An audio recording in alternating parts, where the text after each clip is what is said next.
Les équations redox. Tout d'abord, qu'est-ce qu'un couple oxydant-réducteur? Deux exemples. Cr2O7- Cr3+, nous avons un même élément, le chrome, Cr, à 2 degrés d'oxydation différents. Dans MnO4- Mn2+, même chose, l'élément manganèse, Mn, est sous 2 états d'oxydation différents. Il constitue ce que l'on appelle un couple oxydant-réducteur. L'oxydant est toujours écrit en premier, / le réducteur en deuxième.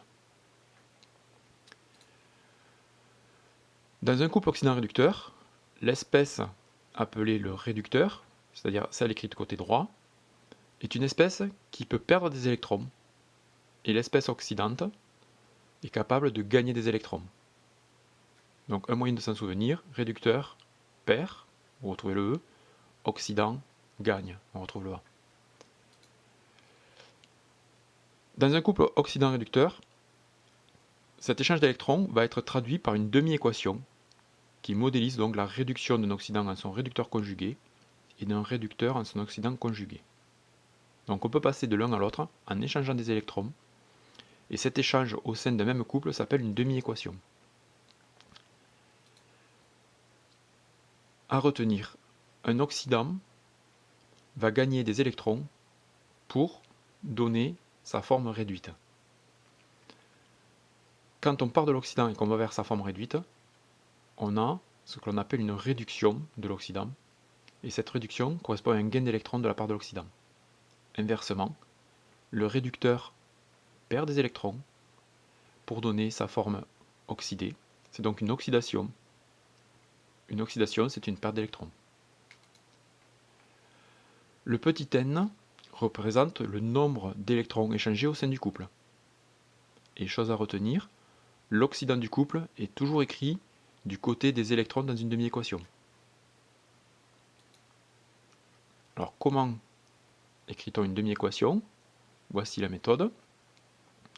On commence par écrire le couple, donc oxydant-réducteur. Et la première règle à respecter, c'est la conservation de la matière.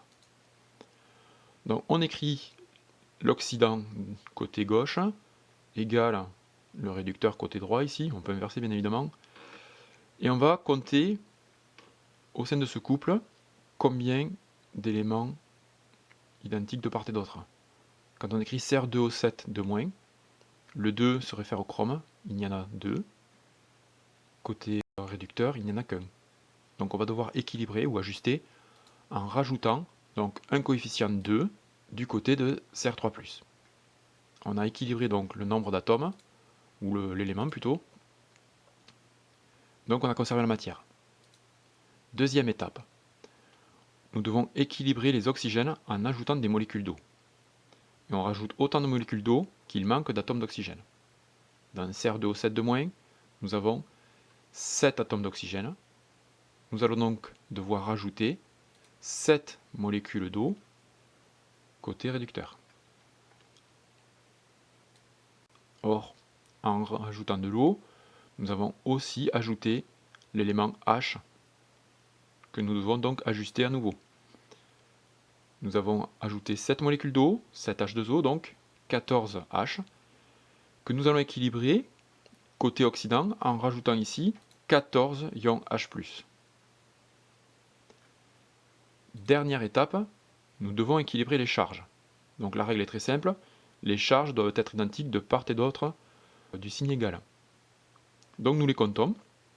Dans Cr2O7-, 2 charges négatives, nous avons ajouté 14H+, ça fait donc 12 côté oxydant, et de l'autre côté 2 fois Cr3+, 2 fois 3 ça fait 6 donc 12 d'un côté, 6 de l'autre. Pour redescendre en quelque sorte de 12 à 6 il nous faut ajouter 6 charges négatives, donc 6 électrons côté oxydant. Et donc là, nous avons écrit ce que nous appelons une demi-équation redox au sein du couple Cr2O7-, Cr3+.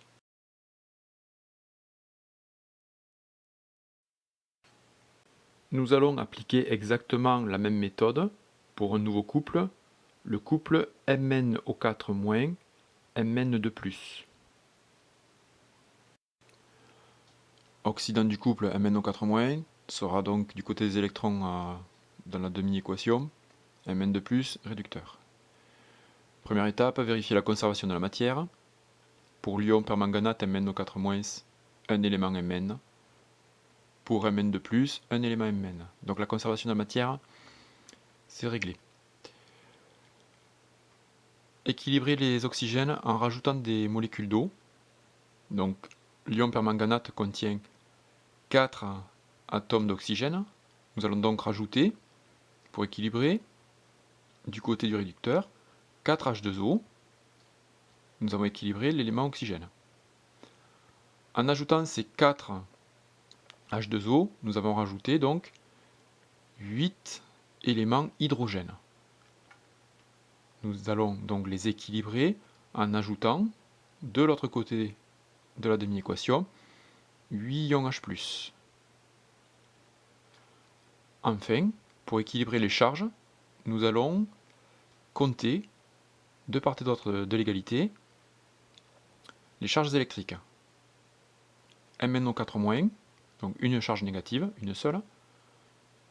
8H+, ça nous fait donc 7+, côté oxydant, et de l'autre côté, 2+. Donc pour équilibrer ou pour ajuster, passer de 7+, à 2+, il nous faut donc ajouter 5 charges négatives, donc 5 électrons, du côté de l'ion MnO4-. Et donc nous avons les 4 règles qui sont vérifiées, la demi-équation est ajustée ou équilibrée.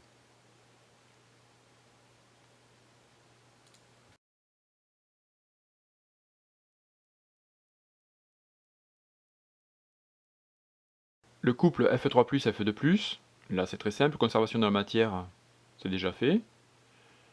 Nous allons directement équilibrer les charges.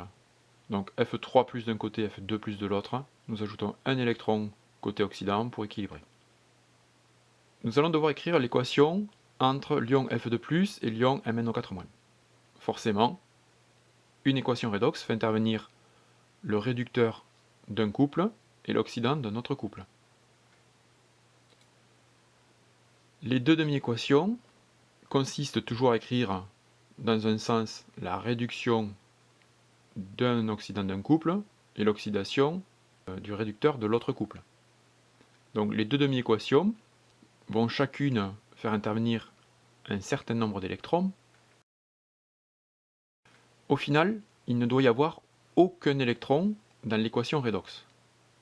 Donc nous allons en quelque sorte les éliminer en multipliant, si c'est nécessaire, c'est-à-dire si N1 et N2 sont différents, nous allons éliminer ces électrons en multipliant la demi-équation du couple 1 par N2, qui est le coefficient devant le nombre d'électrons dans la demi-équation du couple 2, et de même, nous allons multiplier dans l'équation ou la demi-équation du couple 2 le nombre d'électrons par N1, qui est le nombre d'électrons qui interviennent dans la demi-équation du couple 1. Et ainsi, nous allons nous retrouver avec une équation redox où chaque réducteur oxydant de chacun des couples est multiplié par un coefficient qui correspond au nombre d'électrons échangés dans l'autre couple. Dans l'équation redox, il n'y a pas de signe égal, comme dans les demi-équations, mais une flèche.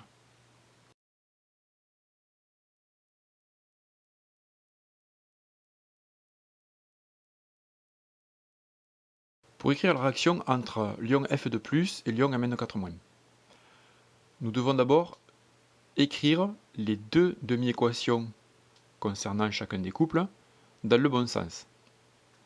Donc nous réécrivons la première demi-équation Mn4-, Mn2+, sachant que Mn4- est un des réactifs, et la deuxième équation, nous écrivons en premier Fe2+, pour avoir donc les deux réactifs écrits du côté gauche. Nous nous rendons compte que la première équation fait intervenir 5 électrons, la deuxième 1 électron.